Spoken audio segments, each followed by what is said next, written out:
The illusion of simplicity.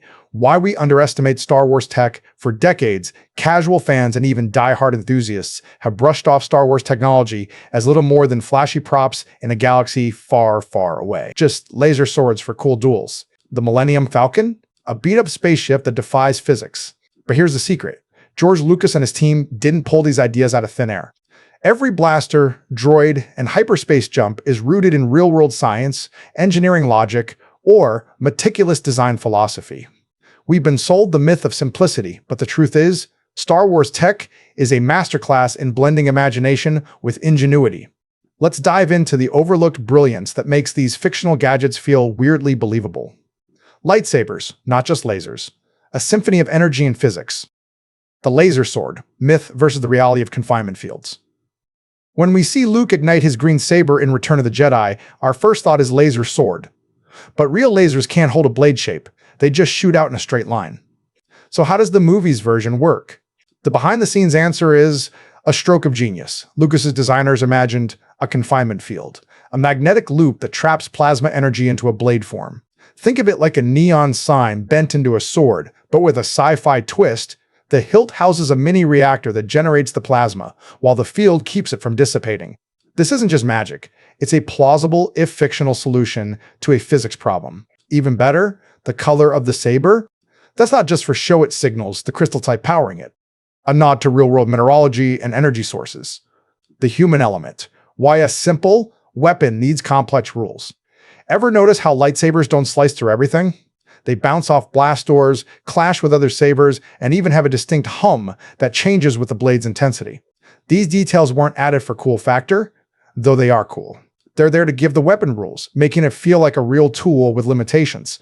In universe, Jedi texts talk about kyber crystals that resonate with the user's midi-chlorians, adding a layer of pseudoscience that ties the weapon to the Force. Out of universe, it's a masterstroke of design. By giving the lightsaber weaknesses, it can't cut through certain materials, it requires focus to wield. Lucas turned a fantasy weapon into something with stakes and strategy. It's not just a laser. It's a character in itself. Hyperspace travel faster than light travel, with the side of relativity, the magic jump. Myth versus the physics of foldable space. When the Falcon shouts, "Jump to hyperspace," and we see stars stretch into lines, it's easy to dismiss as space magic. But the concept of hyperspace is actually rooted in real-world theories about relativity and wormholes. In the Star Wars universe, hyperspace works by entering a dimension where the laws of physics let ships travel faster than light by folding space. Sound familiar? It's similar to the Alcubierre drive concept in real astrophysics, where warping space-time allows faster travel without breaking light speed. Lucas's team didn't invent this. They borrowed from sci-fi legends like Isaac Asimov and added their own twist: the need for navigational charts, hyperspace lanes, and the danger of colliding with stars that exist in both dimensions. Suddenly, hyperspace isn't just a plot device, it's a fully realized system with risks, rules, and a history. Ever wonder why the Clone Wars started over hyperspace routes? That's no accident. The design trick. Making the unimaginable feel. Tangible hyperspace could have been a boring, press a button and arrive. But Lucas added layers to make it feel real. Remember the hyperspace malfunction in The Last Jedi, where the Resistance ship can't jump because their drive is damaged? That's not just drama, it's a nod to the idea that even advanced tech has vulnerabilities. Plus, the sound design, the iconic whoosh of jumping, the way ships shake as they enter the dimension, even the color palette, blue for safe jumps, red for dangerous ones.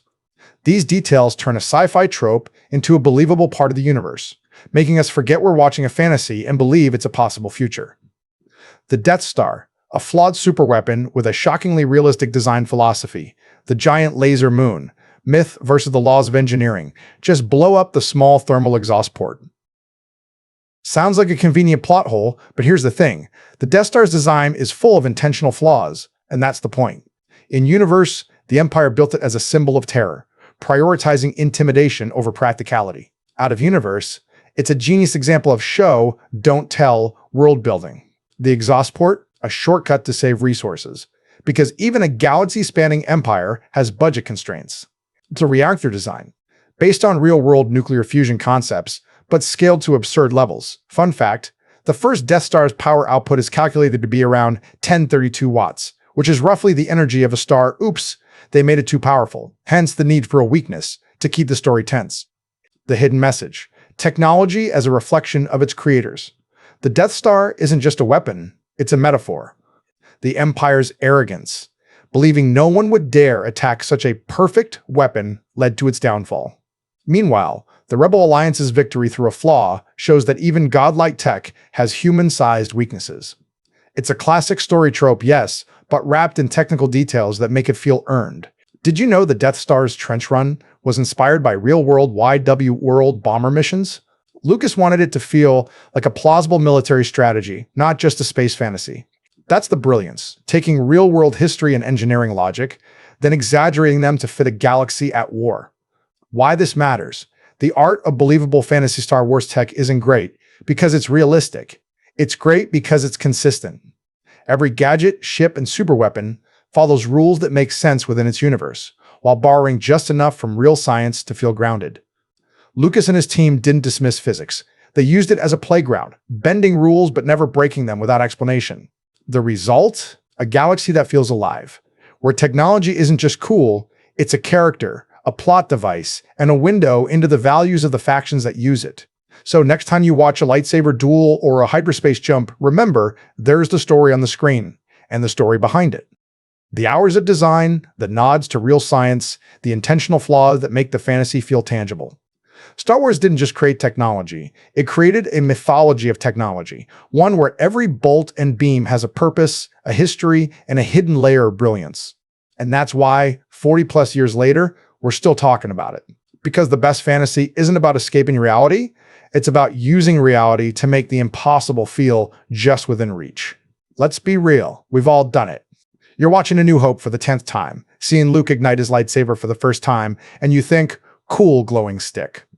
Or Han Solo slams his fist on the Millennium Falcon's console growling about the hyperdrive, and you go, oh, just the speed button acting up again. Even the droids? When R2-D2 gets his memory wiped early on, you probably brush it off like deleting photos from your phone tab a button. Done. But what if I told you that wiping a droid's memory in Star Wars is way more complicated than real-world neural surgery? Like, needs a PhD in both robotics and psychology, complicated. And that's just the start. Star Wars tech isn't just flashy sci-fi fluff, it's packed with hidden layers, real-world science parallels, and even questions about the future of technology that we're still grappling with today. Let's stop treating it like simple fantasy and dig into why it's actually way smarter than we give it credit for. First off, let's tackle the big one: lightsabers. Yeah, we all call them glowing sticks when we're joking around, but come on. If they were just sticks, would Darth Vader's duel with Obi-Wan on Mustafar still give us chills? Here's the thing. Lucas and his team didn't just make a weapon that looks cool. They built a system. Real lasers, the kind we have now, shoot in a straight line and don't stop. You can't clash with a laser, right? So they came up with something way more clever: plasma. Not the stuff in your TV, but superheated gas that's so hot it glows. But plasma doesn't just stay in a sword shape on its own. You need a way to trap it. That's where the magnetic confinement field comes in. Think of it like an invisible bubble that holds the plasma in place, making that iconic blade. Sound made up? Wait till you hear about the US Navy's research. They've been testing plasma-based weapons for years, using magnetic fields to keep the plasma focused. They're not making lightsabers yet, but the idea? It's straight out of Star Wars' playbook. And let's not forget the little details that sell it. The hum of a lightsaber? It's not just a sound effect. Sound designers mixed the hum of old TV tubes with the buzz of a projector, but they added a low-frequency vibration too. Because real tools, like a chainsaw or a welding torch, vibrate, you can feel them. That hum makes your brain go, oh, this is a real thing, not just a prop. Even the color? It's not random. Anakin's blue saber, Luke's green one, Vader's red. Those colors come from kyber crystals, which in the Star Wars universe resonate with their user. That's a nod to real mineralogy. Some crystals, like quartz, vibrate at specific frequencies when energy hits them. Lucas didn't just pick colors for style. He gave the lightsaber a backstory rooted in how real materials work. Suddenly, that glowing stick feels like a tool that could actually exist. Now, let's talk hyperdrives, the speed button we all joke about.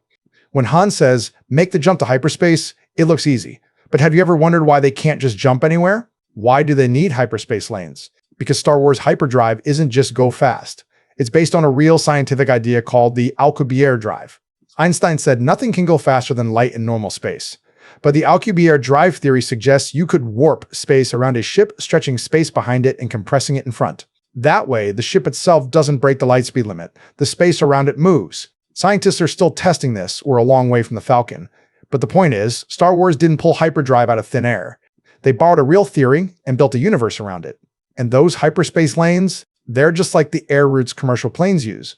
Planes don't fly wherever they want. They follow paths that avoid storms, mountains, and other planes. Hyperspace lanes avoid stars, black holes, and space debris, like the asteroid field in The Empire Strikes Back. Remember when Han flies through that asteroid field to lose the TIE fighters? That's not just a cool chase scene. It's showing that hyperdrive has rules. You can't just hit the button and vanish. You have to know where you're going, and you have to be careful. That's the same as real travel. Whether you're flying a plane or driving a car, you follow rules to stay safe. Star Wars just scales that up to the galaxy, making the speed button feel like a real, complex system. But let's circle back to the hook that started this, droid memory wipes. Let's take R2-D2 in A New Hope. When Princess Leia hides the Death Star plans in him, she tells the rebels to wipe his memory of our meeting. But not all his memory.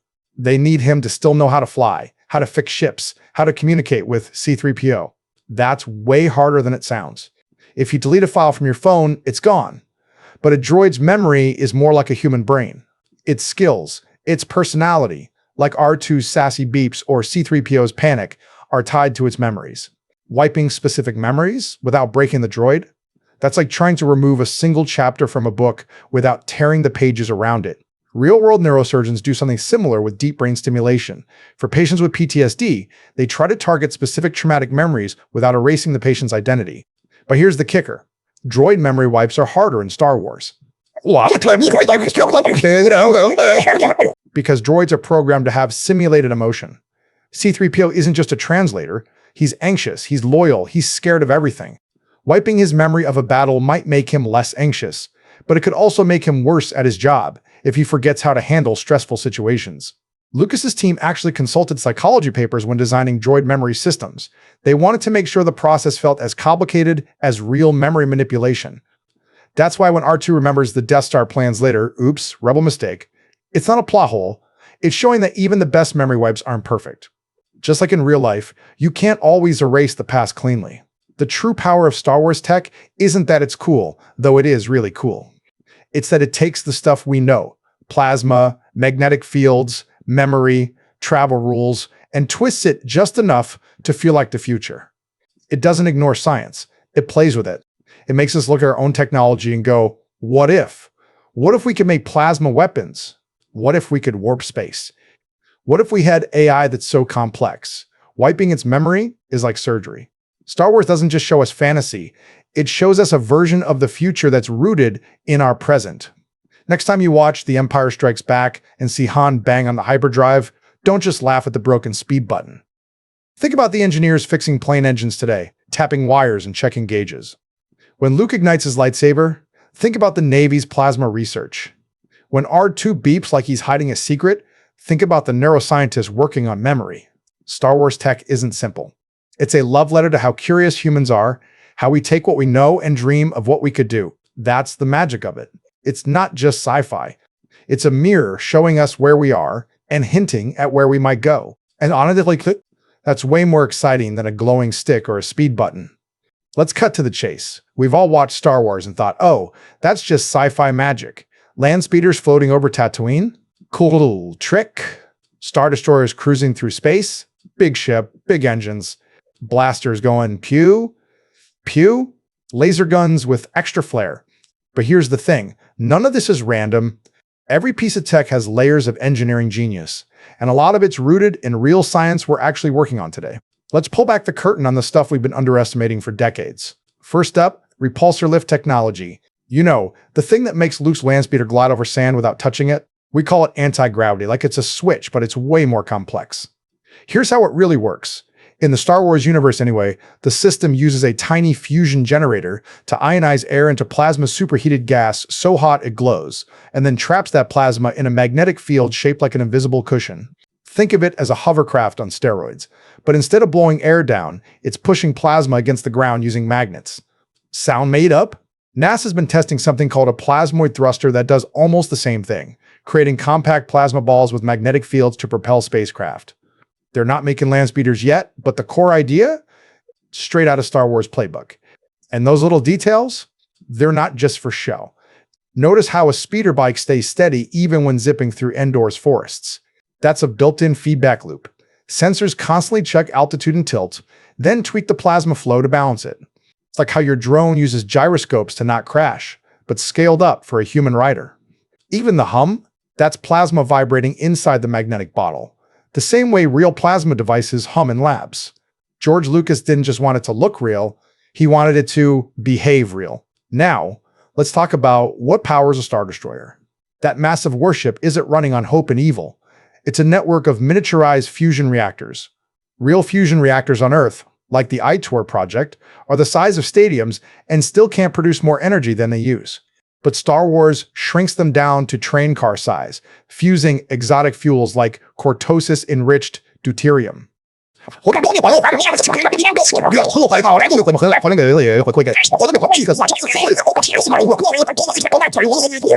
They use quantum confinement layers, fictional but inspired by real nanomagnetic research to squeeze plasma tighter than we can now.